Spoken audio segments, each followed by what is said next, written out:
Ever wonder why certain entitled people get called Karens? You know, the ones who act like victims but have all the privileges.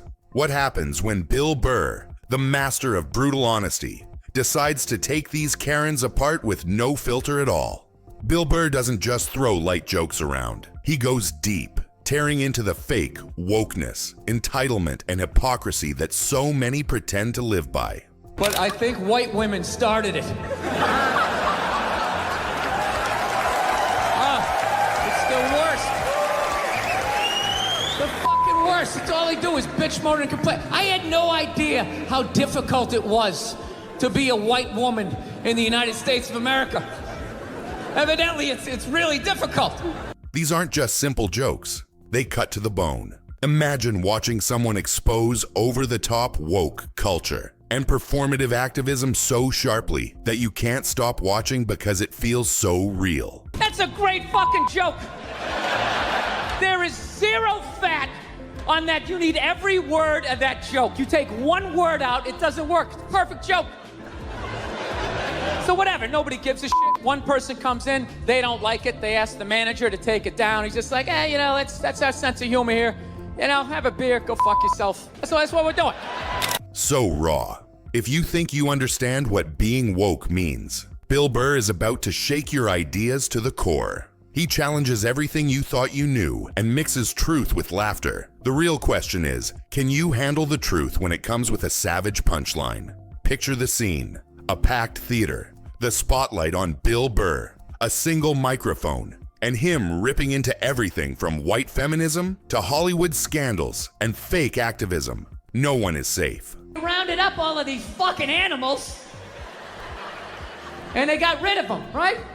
But it kind of became like this cottage industry, and it was a way to kind of get rid of some men that maybe were in your way, you know? It's like anything. It always like, you know, the initial thing, you agree with it, and then it kind of gets out of control.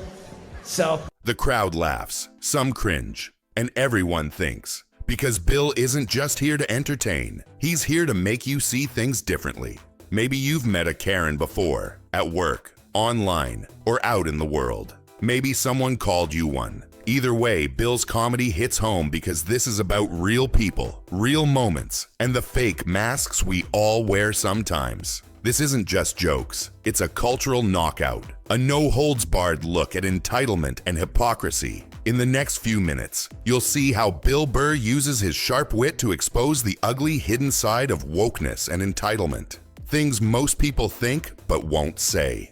This isn't just about laughing at others, it's about shining a light on a culture built on double standards and fake outrage. So get ready.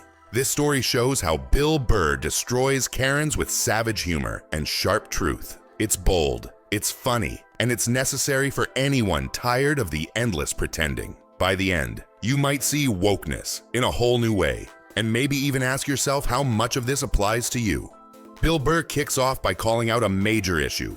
White women somehow hijack the woke movement.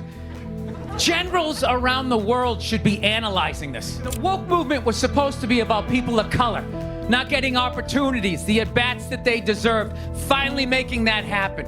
And it was about that for about 8 seconds. White women hijacking woke culture. In his famous SNL monologue, he said, "White women swung their Gucci-booted feet over the fence of oppression." And then somehow, white women swung their Gucci-booted feet over the fence of oppression and stuck themselves at the front of the line. It's a sharp image showing how some white feminists claim to be victims while actually enjoying many privileges. What does this really mean? Bill is pointing out a big contradiction in the way some people talk about oppression. Bill's style is famously brutally honest and politically incorrect. He doesn't sugarcoat anything. Instead, he uses comedy to wake people up and expose uncomfortable truths that many avoid. His jokes often shock audiences because they hit taboos head on and call out hypocrisy in a way few dare to do. His critique focuses on how some white feminists behave like oppressed victims, but ignore their own history of privilege. They benefit from a system that has kept people of color down, yet they position themselves as the main oppressed group.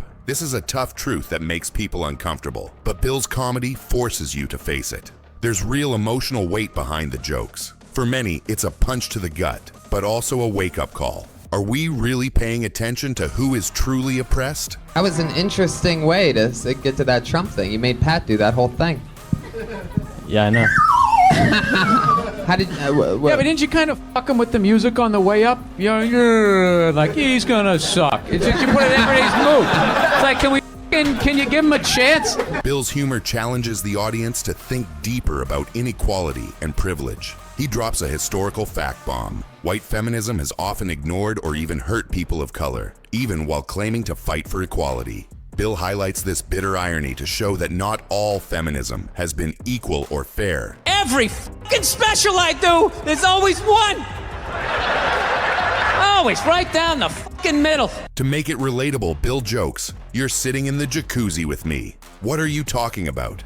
Mocking the huge disconnect between actual privilege and the way some people see themselves as victims. If Bill is this blunt about woke culture, the next big question is, what does he think about real-world issues like women demanding equal pay? Like, I don't understand. How come female athletes don't make as much as male professional athletes? Right? And all of these men had to sit there and act like they didn't know what the answer was. Does he support their fight, or does he challenge it with his usual cold, logical humor? This sets up the next part of his comedy, where he dives into the gender pay gap, especially in sports, and what he really thinks about fairness and money. Bill Burr doesn't shy away from saying what many people avoid. It's not my job to care about women's soccer. He's blunt about the money side of sports, making it clear that passion alone doesn't pay the bills. Bill points out a hard truth. Sports is a business, and revenue drives salaries. He drops some fact bombs. Women's sports bring in much less ticket sales and revenue compared to men's leagues. This is a reality Bill highlights without any sugarcoating. I'm sitting at home screaming at the TV because you don't sell any tickets! Nobody is going to women's soccer games! He doesn't want to offend. He just wants to make people see the facts as they are.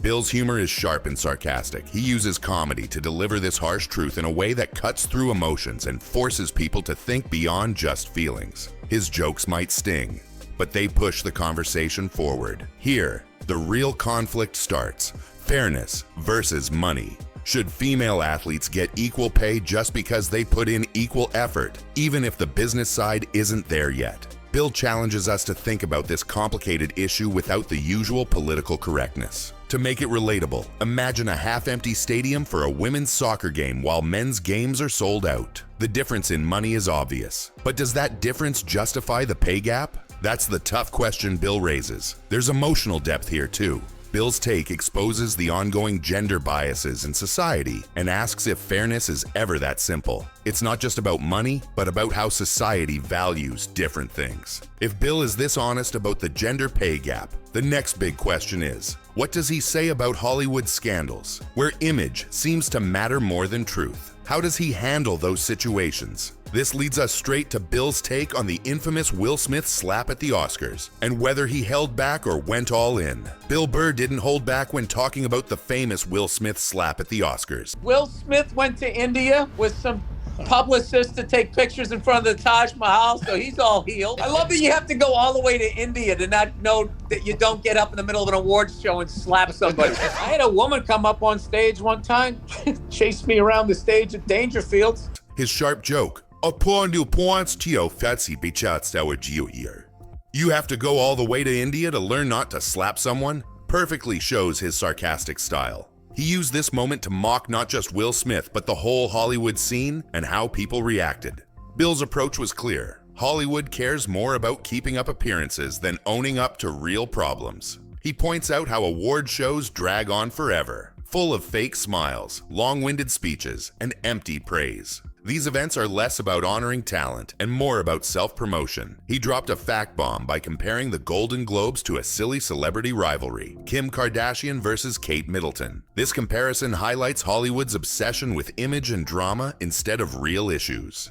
Bill uses humor to show just how shallow these entertainment circles can be. There's a lot of tension in Bill's jokes because he's not just making fun. He's exposing the entitlement and hypocrisy hiding behind the glamour. Beneath the laughs is a harsh truth. The world of fame often covers up ugly realities with bright lights and carefully crafted images. Even though it's funny, Bill's comedy here makes you think. It's a reminder that the shiny surface of Hollywood often masks selfishness and moral weakness. His jokes cut through the fake world of celebrities to show their real faces. If Bill can be this brutal with Hollywood's biggest moments and stars, you might wonder, how does he handle his personal friendships when things get real? Does he go easy on his friends or get even sharper with them? That leads us to the next big question. What happens when Bill roasts close friends like Leah Delaria or Christina P? Does he hold back out of respect, or does his honesty go all the way? Bill Burr never holds back, even when roasting his friends. Take Leah Delaria, for example. When she flirts or jokes around, Bill snaps back with a savage line like, "Can you believe that marriage didn't work out?" It's brutal but hilarious, showing he's not afraid to poke fun at even close people. Hey, Cody, can you believe that marriage didn't work out? Yeah, I can't believe your relationships don't work out. When Christina P talks about her many years in therapy, Bill's response is sharp and cutting. So what? I've watched football for 40 years. Doesn't make me a coach. Here, Bill uses sarcasm to challenge the growing obsession with therapy and self-help culture, pointing out how some treat therapy like a badge of honor instead of facing real personal growth. Some sort of psychology degree. 10 years in therapy. So what? I've watched football for 40 years. I shouldn't be somebody's coach.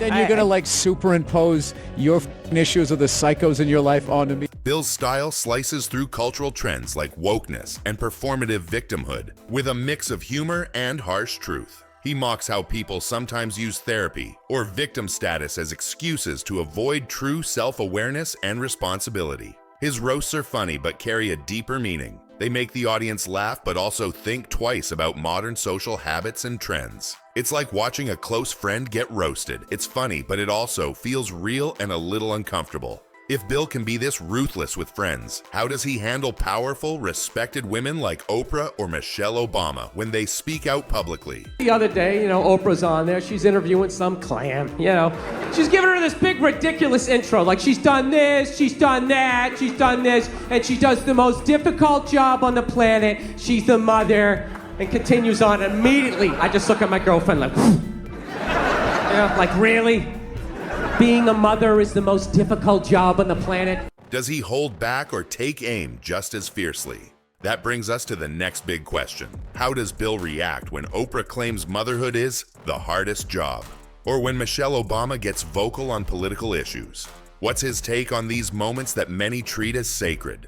Bill Burr never holds back, even when roasting friends. For example, when Leah Delaria flirts or jokes, Bill hits back with a savage line like, "Can you believe that marriage didn't work out?" It's brutal but funny, showing he spares no one. When Christina P talks about her years in therapy, Bill fires back, "So what? I've watched football for 40 years. Doesn't make me a coach." This cuts through the growing culture of therapy obsession and performative wokeness. Bill mocks how some people use therapy or victimhood like badges to avoid real self-awareness. His sarcasm slices through these social trends with humor and sharp truth. While his roasts are hilarious, they also make the audience rethink modern behaviors. It's like watching a friend get roasted. Funny, but also painfully real. If Bill can roast friends this hard, what about powerful women like Oprah or Michelle Obama? How does he respond when Oprah says motherhood is the hardest job? Or when Michelle Obama speaks out boldly? That leads to the next question. What's Bill's take on these revered figures and their public statements? Does he hold back, or does his brutal honesty go all the way? Bill Burr doesn't spare even the biggest stars. When Oprah said motherhood is the hardest job, Bill shot back. Any job you can do in pajamas isn't hard. He's calling out the idea that being a mom is somehow the toughest work out there, reminding us that plenty of real jobs, like coal mining or roofing, are way tougher. When Michelle Obama speaks up on issues, Bill's response is just as blunt. "You weren't elected. Shut up." He compares her to a plumber's wife trying to fix a leak, meaning she's stepping into areas she's not officially responsible for, overstepping her role. Bill's critique goes deeper than just jokes. He's pointing at a trend where celebrities use their fame to push opinions, sometimes acting entitled or like experts when they aren't. It's a sharp take on how celebrity activism can sometimes cross the line and feel fake or forced. Think about someone loudly giving advice on things they don't control.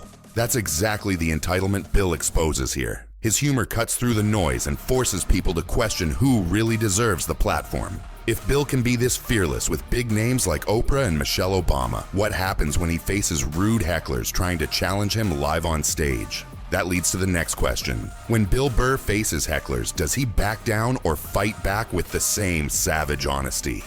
Bill Burr never backs down when hecklers try to interrupt his shows. Instead, he hits back hard with quick, savage comebacks that leave the audience roaring.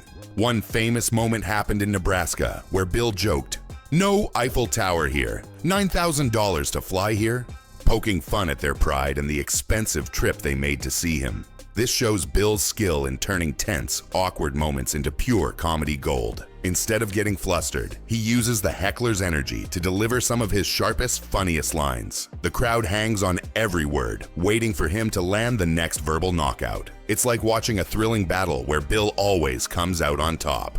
These live audience showdowns aren't just about laughs. They highlight Bill's real message, calling out entitlement, hypocrisy, and the ridiculousness of Karen culture in today's world. His way of handling hecklers shows that no one gets a free pass, whether on stage or in society. So after all this, what is Bill Burr really teaching us about the culture of entitlement and fake victimhood? How does his brutal honesty help us see through the noise and maybe even rethink how we act? Bill Burr's comedy goes beyond just making people laugh. It's a bold call out of entitlement, hypocrisy, and the fake wokeness that lets privileged people hide behind victimhood. His harshest jokes often shine a light on the biggest truths, especially about who really deserves our attention and respect. The real lesson here is that true change only happens through honesty, not through performative acts or empty complaints. Bill's comedy makes us laugh and cringe, but most importantly, it makes us uncomfortable in a way that pushes us to see ourselves and society more clearly. Remember, when Bill talks about Karens, it's not just a funny name. It's a powerful symbol of entitlement and hypocrisy that he exposes with brutal honesty. His work challenges us to think deeper about what's really going on beneath the surface of today's culture wars. So the big question is, are you ready to stop pretending, face the truth, even when it hurts, and maybe start being honest with yourself and others? That's the real challenge Bill Burr throws at us all. Bill Burr's savage humor makes us laugh, but also think. Maybe it's time to drop the act and get real. Comedy like this pushes culture forward by exposing the uncomfortable truths we all need to hear. If you enjoyed this deep dive into Bill Burr's roast of Karens, don't forget to like, share, and subscribe for more truth-packed comedy content. Now, what's your take? Do you agree with Bill's blunt style, or do you think he goes too far? Drop your thoughts in the comments below and join the conversation.